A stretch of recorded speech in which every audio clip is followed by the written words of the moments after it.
Hello everyone, देखो NEET exam होने में सिर्फ 20 दिन पड़े। अब इस 20 दिन के अंदर क्या बायो पूरी कवर करके बेस्ट स्कोर किया जा सकता है? यस, बिल्कुल किया जा सकता है। देखो मैं आपको एक चीज बताता हूँ, यदि आप फिजिक्स में 100 नंबर, केमिस्ट्री में 100 नंबर भी ला रहे हो और आपने बायो के अंदर बेस्ट स्कोर मतलब 350 340 नंबर ऐसे कुछ ला रहे हो, तो भाई सिलेक्शन के बिल्कुल पास हो।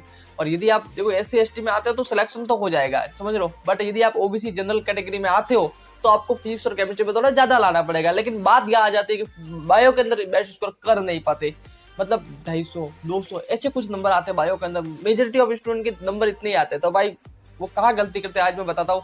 और दूसरी बात, कैसे बायो में बेस्ट स्कोर किया जा सकता है इस तो अगले 20 दिन में क्या बायो पूरी पूरी कवर कर सकते हैं? यस, बिल्कुल कवर सकते हैं यार।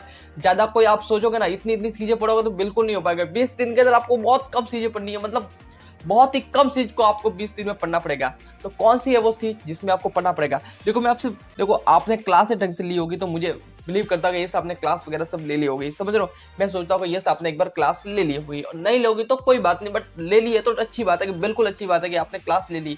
आपने चाहे आधा ले लिया, पूरी क्लास ले ली, वॉट एवर, है ना। एक बार क्लास ले ली है, ठीक है, और नहीं भी ली तो कोई बात नहीं, ठीक है। अभी कुछ कर नहीं सकते भाई, जो है उसका ही कर सकते हैं ना भाई, ठीक है। अब बात करते हैं आपके पास नोट्स होगा? यस बिल्कुल होगा, अच्छी बात है। अगर होगा तो अच्छी बात है, नहीं होगा तो कोई बात नहीं, क्योंकि 20 दिन में हम नोट्स बनाने नहीं बैठ सकते। तो इसलिए मैंने बोला कि होगा तो अच्छी बात है, नहीं होगा तो कोई बात नहीं। मेन मुद्दा मेरे यहाँ पर आ जाता है, 20 दिन के अंदर मेरे को एनसीईआरटी पढ़नी है। क्या पढ़ना है 20 दिन के अंदर? ओनली मेरे को सिर्फ और सिर्फ एनसीईआरटी पढ़नी है।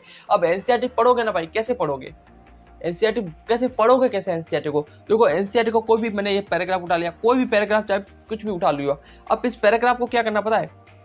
मान लो आपने कोई भी पैराग्राफ उठा लिया, अब ये लाइन पढ़ी ना आपने, ये पूरी एनसीईआरटी की आप पढ़ रहे हो ना ये लाइन पूरी, तो उसमें से देखो कि यार यहाँ से किसको कैसे पूछ सकता है।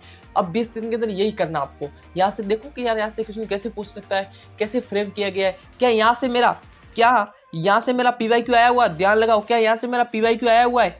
यस, PYQ आया हुआ है। तो देखो कि यार यहाँ से एनसीईआरटी में कैसा PYQ दिया हुआ है और नीट के अंदर कैसा पूछा हुआ है, समझ रहे हो। वहां से MCQ लगाओ, लाइन टू लाइन खुद माइंड मैप से MCQ लगाओ कि अच्छा यहाँ से MCQ ऐसे बन सकता है, यहाँ से PYQ कैसे आया, ऐसे एनसीईआरटी के अंदर चीजें कर लो, है ना। साइड के अंदर लिख लो कि यहाँ से PYQ आया हुआ था, इस लाइन ये पूछ रहा है, इस लाइन ये पूछ रहा है, इस लाइन ये पूछ रहा है, समझ रहे हो। ये कर दो, 1-2 घंटा पढ़ना पड़ेगा। देखो ज्यादा बड़ा चैप्टर होगा तो कोई बात नहीं, 3 घंटा लेगा, बट 3 घंटा सुबह 3 घंटा शाम, मतलब दिन के 2 चैप्टर भी आपने दिन के ये कर लेना भाई, आराम से हो जाएगा, आराम से हो जाएगा। क्योंकि एनसीईआरटी का पेपर आना ही लाइन टू लाइन एनसीईआरटी से ही है, बस थोड़ा घुमाएगा, तो जो घुमाना ना उस पर ध्यान रखना है बस। फिर आपको माइंड मैप मेरे टेलीग्राम चैनल पे जाओगे, बेस्ट माइंड मैप आपको मिल जाएंगे, best to best free of cost मेरे माइंड में मिल जाएगी। बस इतना ही करना, ज्यादा नहीं करना। देखो भाई करना पड़ेगा, समझ लो, करना ही पड़ेगा। अगर आपको चाहिए तो यार करना पड़ेगा, अभी तो लड़ना ही पड़ेगा। 20 दिन तो भाई अपने आप को दे दो।